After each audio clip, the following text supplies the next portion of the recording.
Hey everybody. So we got this problem in the Chapter 5 assignment that's pretty nasty, exercise 5.29. And so I wanted to go over how to work through it because it was hard for me. I had to kind of review a bunch of stuff I learned a long time ago and stuff I don't use all the time. Mostly because it requires us to use the formulas because there's not really any Excel functions that are going to help us with this. So we do have the formulas. I have them, all three of them, up here in my Excel sheet that I copied over from the textbook. Anyway, so let's just get to it. So what I did is I put in here the information that was already given to me. So this is JP Morgan Asset Management, published the expected return for the S&P 500 of 5.04%. And this is with a standard deviation of 19.45. So I've just got S&P with 5.04 and standard deviation of 19.45. And the expected return over the same period for a core bond fund was 5.78 with a standard deviation of 2.13. The publication also reported the correlation between the S&P 500 and core bonds is negative 0.32. All right, so all of that is given to us. And it tells us we're considering portfolio investments that are composed of S&P 500 index fund and the core bonds fund. So the first thing it wants us to do is determine the covariance between the S&P 500 and the core bond fund. Okay, so in order to do that, we need some information, and we're going to need the variance of some of these. So I'm going to let S&P 500 be our X, and I'm going to let the core bonds fund be our Y. So unfortunately, we don't have the information we need right here to use this covariance formula. So that can be confusing enough. So instead, what we can do is we can use the formula for correlation coefficient because we're given the correlation coefficient. So again, I think that's a little bit confusing just right off the bat. So here's our, I'm going to actually bring over, copy over that formula for us as well.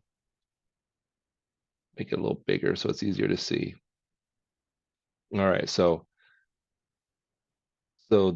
with that, we know that the correlation coefficient is equal to the standard deviation of xy times the standard deviation x times the standard deviation y. Okay, and so we have all of these things, so except for the standard deviation xy, which is the same as our covariance. Okay, you think about the term covariance, it's the variation in two different variables. Okay, so we're going to have to reframe this to solve for the covariance will equal the correlation coefficient times standard deviation x times standard deviation y. So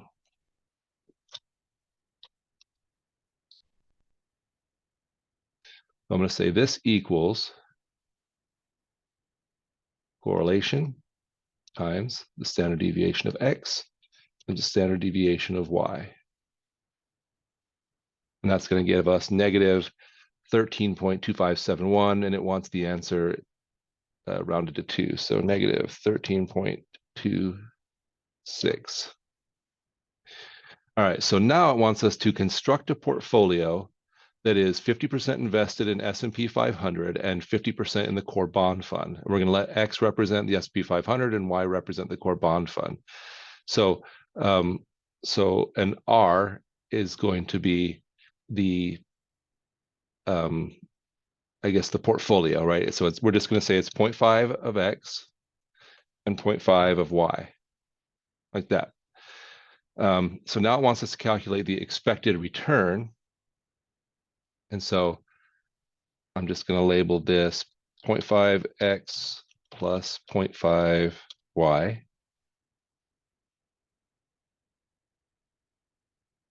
And our expected return is just going to equal, if you look at this formula, the expected return of ax plus by is going to equal the expected return of a times the expected return of x plus b times the expected return of y. Or in other words, it's going to equal 0.5, whoops, did my parenthesis backward, 0.5 times the expected return, which is another word for mean, okay, of x plus 0.5 times the expected return of y. So that's not too bad. We get 5.41. Standard deviation is a little tougher, but not impossible. So now you can see we've got this this big formula. So the variance, so it doesn't give us the standard deviation, it gives us the variance. But we know that the variance is just the standard deviation squared. So I'm actually going to come up here and just figure out my variance, which will equal standard deviation squared.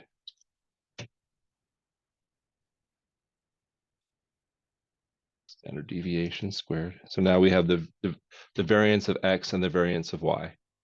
So we can see this formula now. So I'm going to put in variance here. That's what I'm going to find. So the variance of a times x plus b times y is going to equal a squared times the variance of x. So I'm just going to say a was 0.5 squared times the variance of x. Actually, I don't need that parenthesis. Although I probably should do this just to make this work better with Excel. So 0.5 squared times the variance of x plus b squared. So b is 0.5 as well, squared, times variance of y plus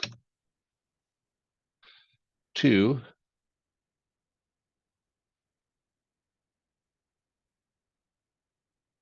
times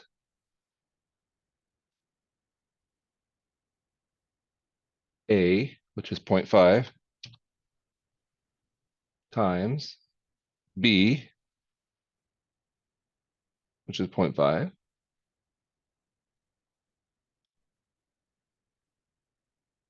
times the variance of xy, which is our covariance.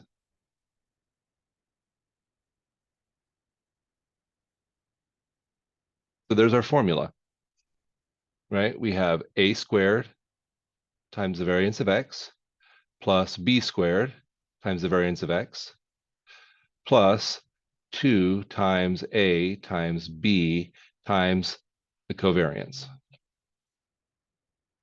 We come out with 89 point, what was that, 08. And then to find the standard deviation, we just take the square root of the variance.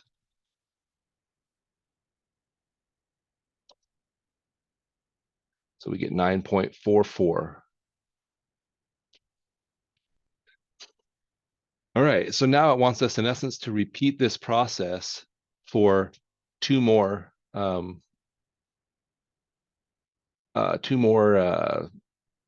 scenarios, okay? So the second one, it says, or part C, it says, construct a portfolio that is 0.2 or 20% S&P 500. So I'm going to call it 0.2x plus 0.8y, an 80% core bond fund.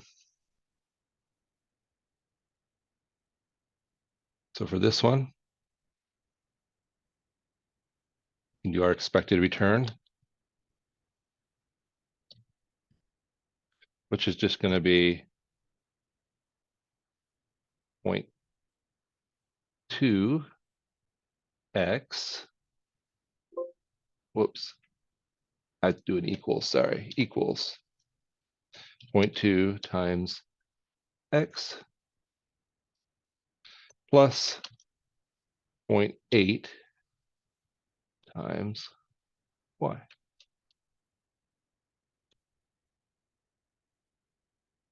So our expected return is 5.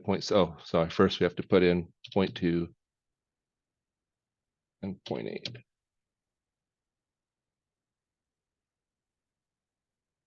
Expected return, 5.63. And standard deviation, if we want, instead of retyping all of that, we could, whoops, sorry, I want variance and then standard deviation. We could come up to our variance formula and lock in the things we want to lock in, like B4, which is our variance of x, and C4, which is our variance of y, and B6, which is our covariance.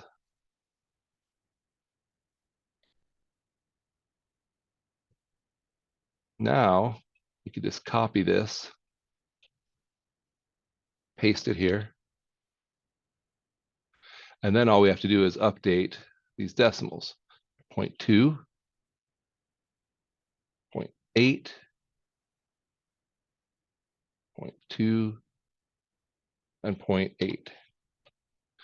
That's going to give us our variance, and then this will be the square root of the variance. 3.71.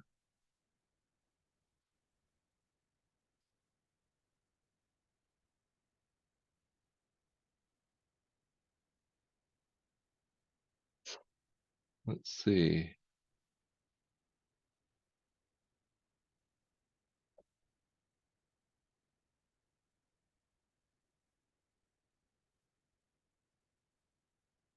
All right. And now D wants us to do one that is 80% S&P and 20% the core bond fund.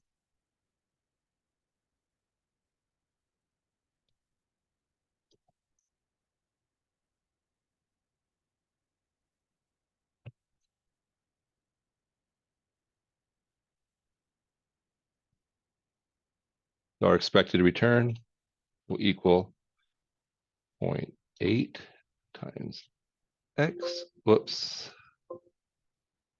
I didn't put times x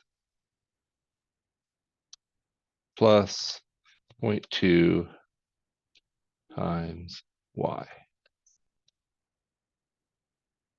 5.19.